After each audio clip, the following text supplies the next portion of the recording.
வணக்கம் மக்களே. இப்போ மற்றவங்க நமது முருகனுக்கு வெவ்வேறு கதை சூட்டிட்டு இருக்காங்க. இதற்கு காரணம் நமது வரலாறை நாம் அறியாமல் இருப்பதுதான். இப்போ நான் பொதுவாக தமிழர்களின் வரலாறு எங்கிருந்து தொடங்கியது, இப்போ எப்படி மாறியிருக்கு என்பதை சுருக்கமாக சொல்கிறேன். வாங்க பார்க்கலாம். பொதுவாக தமிழர்கள் எங்கு தோன்றுனாங்கன்னு கேட்டால் அதற்கு 2 நிலைப்பாடு முன்வைப்பாங்க. முதல் நிலைப்பாடு என்னென்னா, இமயமலை முதல் தென்குமரி வரை தமிழர்கள் தான் வாழ்ந்தாங்க.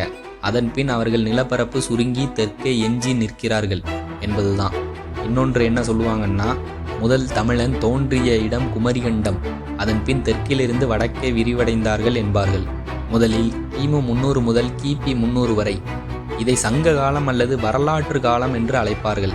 இந்த காலத்தில்தான் 3ஆம் தமிழ் சங்கம் இருந்தது. முதல் 2 சங்கங்கள் குமரிகண்டத்தில் அமைந்தது. அந்த இடம் நீரில் மூழ்கிவிட்டது. மூழ்கிய இடத்தை வைத்து புவியியல் அடிப்படையில் காலத்தை கணக்கிட்டால் கிட்டத்தட்ட 10,000 ஆண்டுகள் பின்னே செல்கிறது. 11 மேல்கணக்கு நூல்கள், தொல்காப்பியம் போன்றவை இந்த காலகட்டத்தில் தான் இயற்றப்பட்டது. இந்த காலகட்டத்தில் தமிழகத்தை மூவேந்தர்கள் ஆட்சி செய்தனர். இந்த காலகட்டத்தை தமிழர்களின் பொற்காலம் என்று அழைப்பர். பின் கிபி 300 முதல் கிபி 600 வரை களப்பிரர்கள் காலம் என்று அழைப்பர். இந்த காலகட்டத்தில் தமிழகத்தை ஆட்சி செய்தது களப்பிரர் என்று அழைக்கப்படுகிறது. யார் இவர்கள், எப்படி ஆட்சி செய்தார்கள் என்பது பற்றி எதுவும் கிடைக்கவில்லை. இந்த காலத்தில் பௌத்தமும் சமணமும் தமிழகத்தில் செழிப்புடன் இருந்திருக்கிறது. 11 கீழ்கணக்கு நூல்கள் மற்றும் பல அறநூல்கள் இந்த காலகட்டத்தில் இயற்றப்பட்டிருக்கிறது. இக்காலத்தை தமிழகத்தின் இருண்ட காலம் என்று அழைப்பர். பின் கிபி 600 முதல் கிபி 900. இக்காலகட்டத்தை சமய மறுமலர்ச்சி காலம் என்று அழைப்பர். இந்த காலகட்டத்தில்தான் சைவமும் வைணவமும் மலர்ந்திருக்கிறது மற்றும் இக்காலகட்டத்தில் பௌத்தமும் சமணமும் தோன்றியது. இக்காலகட்டத்தில் தமிழகத்தின் பெரும் பகுதியை பல்லவர்கள் ஆட்சி செய்தனர். பின் கிபி 900 முதல் கிபி 1200 வரை பிற்கால சோழர்கள் ஆட்சி செய்தனர். அதற்கு பின் பிற்கால பாண்டியர்கள் ஆட்சி செய்தனர். அதற்கும் பின் நாயக்கர்கள் வருகிறார்கள். இப்போ இதுவரை பார்த்தா ஓரளவு நமது தமிழகத்தின் வரலாறை புரிஞ்சிக்கலாம். இப்போ நமது தெய்வங்களை வைத்து அரசியல் பண்ணாமல் இருக்க நமக்கு சில விஷயங்கள் தெரிஞ்சிருக்கணும் நமது மரபுகளை பற்றி. அதுக்கு முன்னாடி தமிழ்நாட்டு அரசியலில் இந்த ஆரியம்னு பயன்படுத்துகிற வார்த்தையோட வரலாற்று தன்மையை புரிஞ்சுக்கணும். அதுக்கு முன்னாடி முதல்ல இந்து சமவெளி நாகரிகத்தை பற்றி பார்ப்போம். இந்த நாகரிகம் முடிவுக்கு வந்தது ஆரியர்களின் படையெடுப்பாக இருக்கலாம்னு சிலர் சொல்கிறாங்க. இதோட காலகட்டம் கிமு 3300 முதல் கிமு 1900 வரை. இதை அப்படியே வச்சுக்கோங்க. இப்போ வேதகாலம் பற்றி பார்ப்போம். இதன் காலகட்டம் கிமு 1500 முதல் கிமு 500 வரை. இவர்களை தான் ஆரியர்கள் என்று அழைக்கிறார்கள். இவர்கள் வடக்கே ஸ்டெப்பி புல்வெளியிலிருந்து இந்தியாவுக்கு வந்தவர்கள். இவர்கள் காலகட்டத்தில் தோன்றியதுதான் 4 வேதங்கள், யாகங்கள், சமஸ்கிருத மந்திரங்கள் போன்றவை. இப்போ நான் தொடக்கத்தில் தமிழர்கள் இமயமலை முதல் தென்குமரி வரை வாழ்ந்தார்கள், அவர்களின் நிலப்பரப்பு வடக்கே இருந்து தெற்கே சுருங்கியது அப்படின்னு சொல்லியிருப்பேன். அது எதன் அடிப்படையில்னா, தமிழர் நாகரிகத்திற்கும் இந்து சமவெளி நாகரிகத்திற்கும் அதிக பொருத்தங்கள் இருந்து வருது தமிழ்நாட்டின் அகழாய்வு ஆராய்ச்சிப்படி பார்த்தா.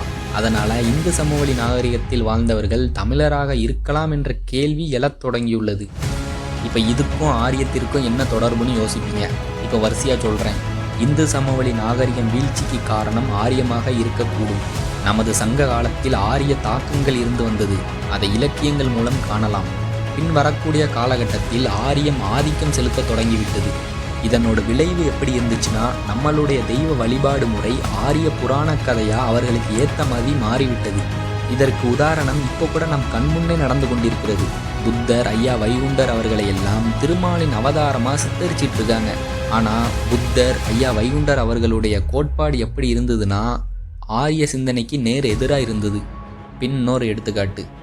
ஆரிய ஆதிக்கம் செலுத்திருந்த காலகட்டமான கிபி 5ஆம் நூற்றாண்டில் தனி தத்துவத்துடன் சித்தர்கள் உதயமானார்கள். இவர்கள் உதயமான காரணம் என்னவென்றால், மக்களுக்கிடையே கடவுள் பற்றியான மெய்யான புரிதலை எடுத்துரைக்கவும் மக்கள் மனதை சீர் செய்வதற்காகவும். அவர்களின் கோட்பாடுகள் சாதிய எதிர்ப்பு, அர்த்தமில்லாத சடங்குகள் எதிர்ப்பு, உருவ வழிபாட்டை சில சித்தர்கள் எதிர்த்தனர். உள்ளமே கடவுள், உடலே கோயில் என்றார்கள். இதற்கு உதாரணமாக சில வரிகளை தருகிறேன், கேளுங்கள். முதலில் திருமூலர் சொன்ன வரிகள். ஒன்றே குலம், ஒருவனே தேவன். அன்பும் சிவமும் 2 என்பர் அறிவிலார். உள்ளம் பெருங்கோயில், ஊன் உடம்பு ஆலயம். சிவவாக்கியரின் வரிகள். நட்ட கல்லும் பேசுமோ நாதன் உள்ளிருக்கையில். சாதி பேதம் ஓதுகின்ற தன்மை என்ன தன்மையோ. பாம்பாட்டி சித்தரின் வரிகள். சாதி பிரிவினில் தீ மூட்டுவோம். எனவே தமிழர்களின் சொந்த வரலாறு, சொந்த மரபு என்ன என்பதை அறிந்து கொள்வது நம் பொறுப்பு. முருகன் யாருடைய தெய்வம் என்ற கேள்வியை விட, முருகன் தமிழர் பண்பாட்டில் எப்படி உருவானவர், காலப்போக்கில் எப்படி புதிய கதைகளுடன் இணைக்கப்பட்டார் என்பதையே ஆய்வு செய்ய வேண்டும். நன்றி, வணக்கம். வாழ்க தமிழ், வாழ்க தமிழர்கள்.